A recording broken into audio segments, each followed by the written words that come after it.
ఈరోజు రాజా సింగ్ గారు ఉదయం పార్టీ ఆఫీస్కి రావడం జరిగింది. రాష్ట్ర అధ్యక్ష ఎన్నికలకు నామినేషన్లు స్వీకరిస్తున్న సందర్భంగా వారు వచ్చి ఇక్కడ ఈ ఎన్నికల అధికారి ఎవరైతే ఉన్నారో శ్రీమతి శోభా కరందాజ్లే గారికి నామినేషన్ పత్రాన్ని ఇవ్వడం కొరకు వారు రావడం జరిగింది. వచ్చిన సమయంలో వారు రాష్ట్ర ఇన్ఛార్జ్ అయినటువంటి అభయ్ పటేల్ గారితో వారు మాట్లాడారు.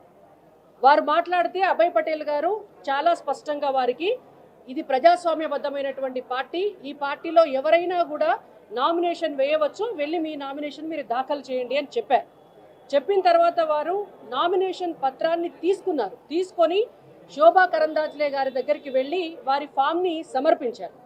సమర్పించే క్రమంలో ఏ నామినేషన్ పత్రమైనా కూడా ఎన్నికల నిబంధన ప్రకారం 10 మంది రాష్ట్ర కౌన్సిల్ సభ్యుల మద్దతుతోటి వారి సంతకాలతోటి నామినేషన్ పత్రం ఇస్తే మాత్రమే ఆ నామినేషన్ పత్రం అనేటువంటిది చెల్లుబాటు అవుతుంది. అయితే శోభా కరందాజ్లే గారు చాలా స్పష్టంగా చెప్పినారు, 10 మంది సభ్యులు లేని పక్షంలో మీ నామినేషన్ పత్రం చెల్లుబాటు కాదు, మీరు 10 మంది సభ్యులతోటి సంతకాలు చేయించి నామినేషన్ని ఫైల్ చేయండి అని చెప్పారు.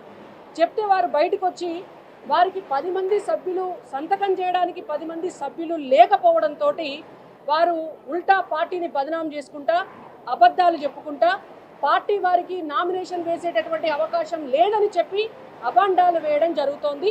ఇది ఇవాళ జరిగినటువంటి వాస్తవమైనటువంటి పరిస్థితి. ఆ తర్వాత వారు కిషన్ రెడ్డి గారికి వారి రాజీనామా పత్రాన్ని సమర్పించారు.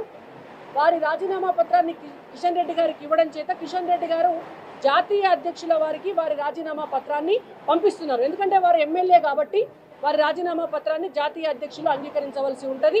వారు అక్కడికి భవిష్యత్తులో పంపించడం జరుగుతుంది. ఒకవేళ నిజంగానే రాజా సింగ్ గారికి రాజీనామా చేయాలి వారి ఎమ్మెల్యే పదవికి అని ఉంటే వారు డైరెక్ట్గా వారి రాజీనామా పత్రాన్ని స్పీకర్కి సమర్పించుకోవచ్చు. అండ్ ఇంకొకటి, వారి క్రమశిక్షణ రాహిత్యం అనేటువంటిది పరాకాష్ఠకు చేరిందనేది భారతీయ జనతా పార్టీ రాష్ట్ర పార్టీ అభిప్రాయం. గతంలో కూడా అనేక సార్లు వారు క్రమశిక్షణతోటి ఉండకపోవడం వల్ల వారు సస్పెండ్ అవ్వడం జరిగింది. అయినా పార్టీ మళ్ళీ వారికి అనేక అవకాశాలు ఇవ్వటం జరిగింది.